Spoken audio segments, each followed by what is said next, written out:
कहीं कोई चिटपट्टा मिल जाए कपड़ा का ला करके बांध दूं भगवान के हाथ में। शोक सत्य भामा की ओर रुक्मिणी दौड़ी धाय। सत्यभामा रोने लगे, रे प्रभु आपको क्या हो गया, आपका खून बहने लगा। रुक्मिणी बड़े जोर से दौड़ी, जाऊं दौड़ करके पट लाऊं कुछ भगवान की उंगली में बांध दो, नहीं ज्यादा खून बह जाएगा। बोले शोक सत्यभामा की ओर रुक्मिणी दौड़ी धाय। बांधन को पट खोजती पटरानी अकुलाय। जितनी पटरानियां थी सब व्याकुल होकर के अपने कमरे में अपने शिविर में जाकर के फटा हुआ कपड़ा खोजने लगी। बांधन को पट खोजती पटरानी अकुलाय। तब लग देवी द्रौपदी ने देखे यदुवीर। उसी समय द्रौपदी की निगाह पड़ी भगवान श्री कृष्ण की उंगली पर। द्रौपदी ने देखा भयानक रक्त की धारा बह रही है। तुरंत द्रौपदी ने एक सेकंड विलंब नहीं किया, रेशम की साड़ी पहनी थी उसका आंचल पकड़ा और पकड़ के फाड़ दिया महाराज, तुरंत भगवान की उंगली में बांध दिया।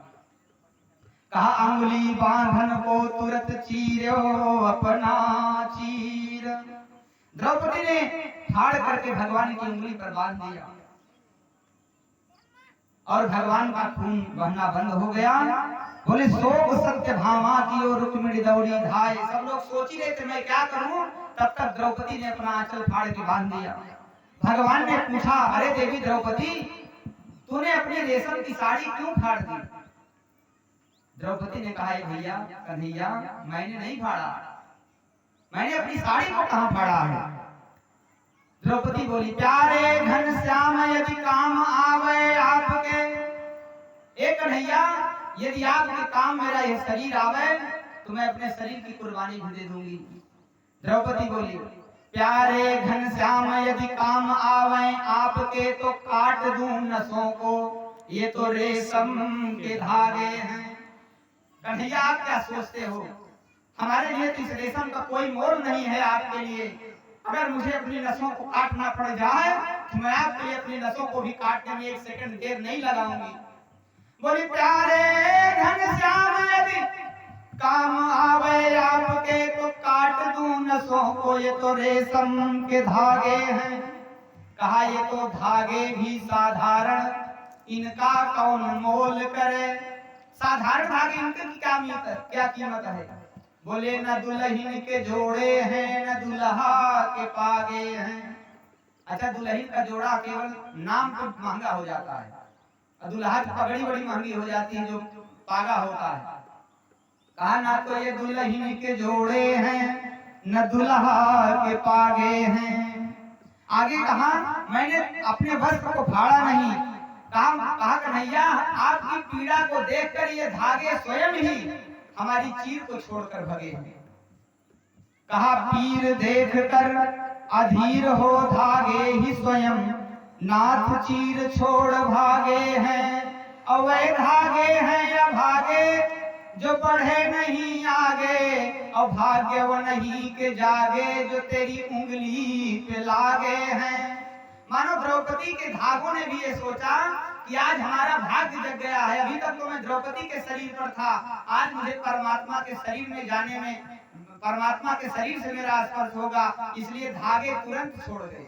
वैसे साड़ी खींचे फटेगी नहीं, लेकिन पीर देख धागे हो बधीर, चीर छोड़ स्वयं भागे हैं। अवै धागे हैं या भागे, जो बढ़े नहीं आगे, और भाग्य वो नहीं के जागे, जो तेरी उंगली पे लागे हैं। तो द्रौपदी का एक ऋण था, आज भगवान कन्हैया ने द्रौपदी के उस ऋण को पूरा कर दिया। द्रौपदी ने अपनी साड़ी फाड़ी थी, भगवान ने उनके लाज की रक्षा की। यही बात सोचते सोचते द्रौपदी हंसी थी। द्रौपदी ने कहा, पितामह, उस भरी सभा में आपने उस समय क्यों नहीं बोला, प्रतिकार नहीं किया दुशासन का। भीष्म पितामह जो बोले ध्यान से सुनिएगा। आज के लोग उस चीज, महत्वपूर्ण चीज का ध्यान नहीं देते। समय आपने क्यों नहीं प्रतिकार किया? तो द्रौपदी, भीष्म पितामह ने कहा, ध्यान से सुनिएगा। कहा, द्रौपदी बेटी, देख नहीं रही हो, हमारा शरीर बाणों से छीन गया है, एक एक बूंद हमारे शरीर का रक्त निकल चुका है। भीष्म पितामह ने कहा, बेटी, उस समय मैं दुर्योधन की कमाई का दूषित अन्न खा रहा था। और सच बताएं, आज के आदमी जिसका पावे जैसे पावे, फ्री का पावे बस खा लेंगे। लेकिन बहुत सावधानी के साथ भोजन करना चाहिए। आहार शुद्धौ सत्व शुद्धि। कुछ लोग दूसरे का बनाया नहीं खाते, हर जगह नहीं खाते, तो कहते महाराज बहुत ढोंग करता है। ये ढोंग नहीं प्यारे। आज हमारा आपका विचार क्यों दूषित हो रहा है? आहार शुद्धौ सत्व शुद्धि एक देसी कहावत है। ठाकुर साहब पंडित जी सब लोग उधर पीछे बड़े संभ्रांत श्रोता बैठे हुए हैं, बड़े विद्वत समाज बैठा है। आप भी अनुभव किए होंगे, देसी एक कहावत है, जैसा खावे अन्न वैसा बने मन। खेत में डाई पड़ती है, उस डाई से उगा हुआ अनाज जो खाता है उसकी हड्डी कितनी कमजोर हो जा रही है। आजकल लोग जरा से गिरते हैं तो हाथ पैर टूट जा रहा है। पहले के लोग 10, 20, 50 किलो उठा फेंक देते, कुछ नहीं महाराज आज उठवा दीजिए, न कमर का कूल्हा खसक जाए तो बताइएगा क्यों?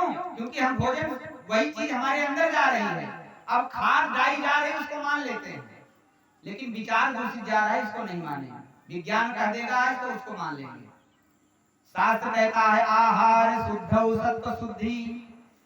केवल भोजन बनाना शुद्ध नहीं, शास्त्र कह रहा है भोजन कैसा है। विश्वास नहीं है तो 2-4 महीना किसी चोरी किया हुआ अन्न खा के देख लीजिए। आप आज की बात मैं बता रहा हूँ, आप भी कोई भी इसको प्रैक्टिकल करना चाहो, चोरी किया हुआ अन्न खा के देख लो, आपके मन में भी चोरी की भावना जागृत हो जाए तो बताइएगा। जैसा खाएं अन्न वैसा होगा हमारा मन। आहार शुद्धौ सत्व शुद्धि। आगे कहा महाराज सत्व शुद्धौ ध्रुवा स्मृति। भोजन जो करते हैं, भोजन से रस बनता है, हमारी आंतों में जाता है, उसकी पिसाई होती है। रस से रक्त बनता है, रक्त से मांस, मांस से मज्जा, मज्जा से अस्थि, अस्थि से वीर्य, वीर्य से मेधा, मेधा से